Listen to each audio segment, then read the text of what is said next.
Hello everybody, today in front of me I have Samsung Galaxy M53 and let me show you the top 5 tips for this device. So the first tip is the fact that you can set both the fingerprint and the face as the unlock methods for this device. So at the settings, go for the biometrics and security, and here you'll see both the face recognition and fingerprints. We'll start with enrolling the fingerprint. If you do not have any unlock method already set, it is required for you to set up the backup unlock method from the list of pattern, pin and password. I'll go with pattern, draw the pattern of my choice, then confirm it. And once we have set the pattern, we can start enrolling our fingerprint.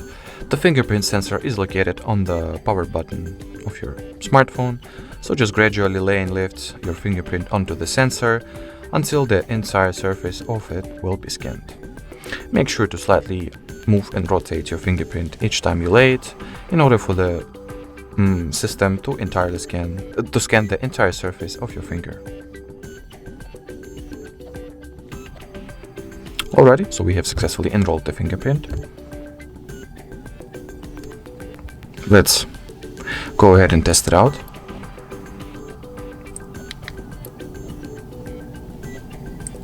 Alrighty, works just fine. Next we'll enroll the face as well.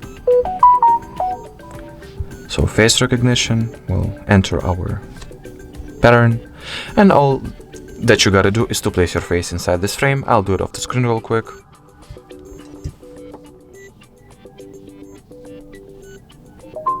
Alrighty, so my face has been successfully registered.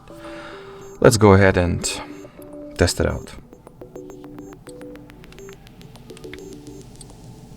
As you can see, by the fact that the lock icon on the top part of your display right below the selfie camera is being opened each time, the face recognition works perfectly.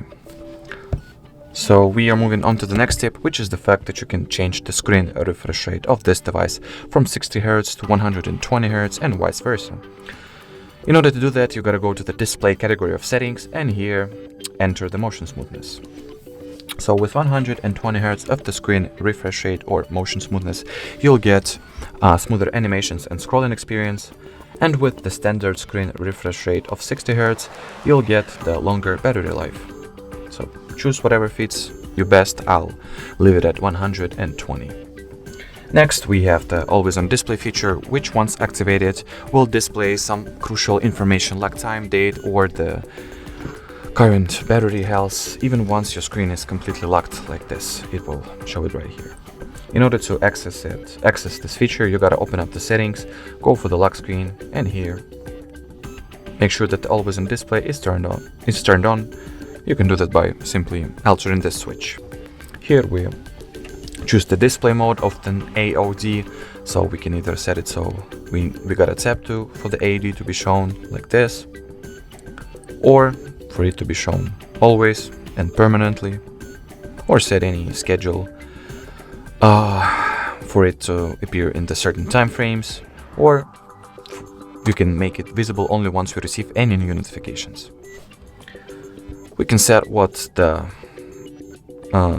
AOD design will look like, so stickers, emojis, Bitmoji gallery picture, or themes that we can get from the Galaxy theme store. So you choose any design that you'd like.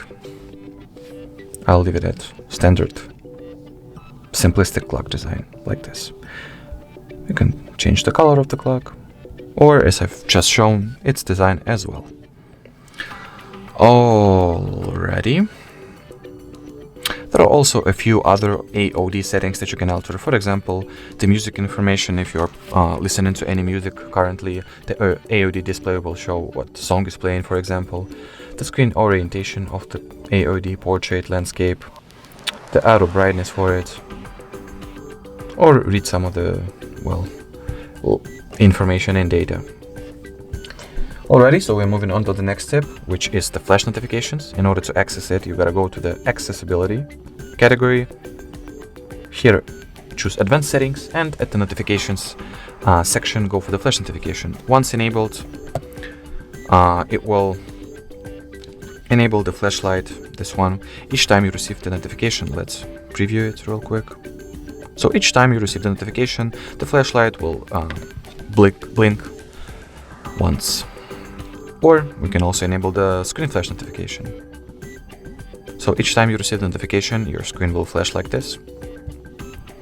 And the fifth final tip we wanted to show in this video is the fact that you can clone the messenger apps that you have on the smartphone and have two separate and independent instances of it. So for example, you have like two Facebook accounts and you want to have the separate app instance for each of those accounts. You can also have the separate contact list, and etc, etc. In order to clone the chat app, you gotta go to the advanced features category.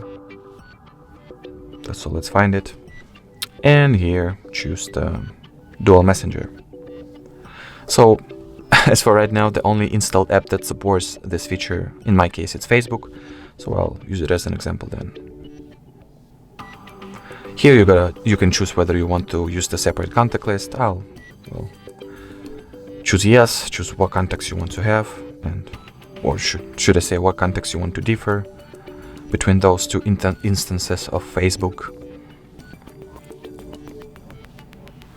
So the second copy of the Facebook has been successfully installed. Let's check it out. So as you can see, we have the main, or should I say the initial instance of Facebook, and its clone. Alrighty, so that was it for this tutorial, or should I say this review. Thank you so much for watching. If you found this video helpful, don't forget to leave a like and subscribe to our channel. Bye bye!